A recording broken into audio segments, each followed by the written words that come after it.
नमस्कार मित्रों। कुंभकर्ण के 6 महीने सोने तथा एक दिन जागने की कथा तो हम सभी ने सुनी है और हम ये भी जानते हैं कि वो रावण का भाई था। आज तक हम उसे एक राक्षस के रूप में ही देखते आए हैं, परंतु क्या आप यह जानते हैं कि वह भी किसी से अत्यंत प्रेम करता था और इतना ही नहीं, उसने उससे प्रेम विवाह भी किया था। तो आखिर कौन थी वो कन्या और क्या है इनकी प्रेम कथा, जानेंगे इस वीडियो में विस्तार से।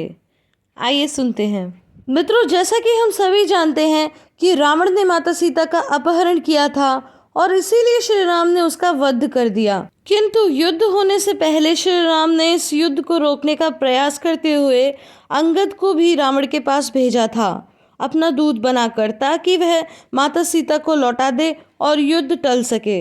किंतु रावण तो अपने अहंकार में पूरी तरह से चूर था, इसीलिए उसने माता सीता को लौटाने से साफ मना कर दिया।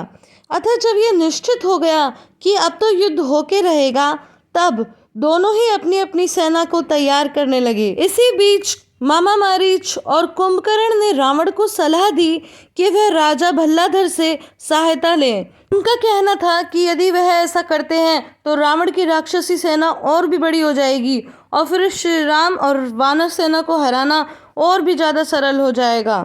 यह सलाह रावण को अच्छी लगती है। इसके बाद वह तीनों सह्याद्री नगर के लिए निकल पड़ते हैं, क्योंकि राजा भल्लातर सह्याद्री नगर के राजा थे। मित्रों, आपको बता दें कि राजा भल्लातर भी राक्षस कुल के ही थे। मित्रों, राजा भल्लातर की एक पुत्री थी करकटी, और वह बचपन से ही कुंभकर्ण की वीरता के किस्से अपने पिता भल्लातर से सुनती आ रही थी। राजा भल्लातर ने उसे बताया था कि कैसे इंद्र को बचपन में ही कुंभकर्ण ने हरा दिया था। मित्रों, यह कथा विस्तार से तो मैं आपको बाद में सुनाऊंगी, पर अभी हम यहाँ बात करेंगे कुंभकर्ण के प्रेम कथा की। तो मित्रों, इस तरह के अनेक किस्से वह अपने पिता से सुनती आ रही थी और कहीं ना कहीं वह पूरी तरह से आकर्षित थी कुंभकर्ण के प्रति। और जब उसे पता चलता है कि कुंभकर्ण स्वयं ही उनके नगर आ रहा है, तो वह अत्यधिक प्रसन्न हो जाती है।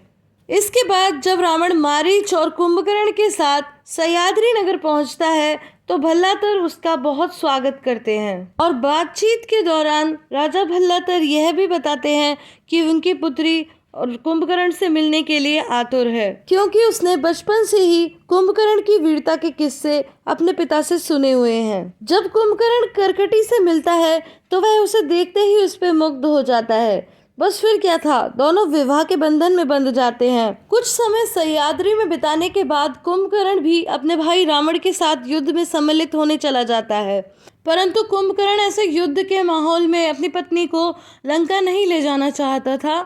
अतः वह करकटी से कहता है कि वह सह्याद्री में रहकर उसकी प्रतीक्षा करे और वह जल्द ही युद्ध समाप्ति के बाद लौट कर आएगा। मित्रों, जैसा कि हम सभी जानते हैं कि कुंभकर्ण श्री राम से युद्ध करते हुए वीरगति को प्राप्त हुआ। उसकी मृत्यु के कुछ समय बाद करकटी को एक पुत्र होता है जिसका नाम होता है भीमासुर, और उसकी कथा मैं आपको अगले भाग में सुनाऊंगी। दोस्तों, यदि आपको हमारी वीडियो पसंद आई हो तो आप अपने विचार कमेंट बॉक्स में जरूर व्यक्त करें और इसके साथ ही लाइक, शेयर और सब्सक्राइब करना ना भूलें।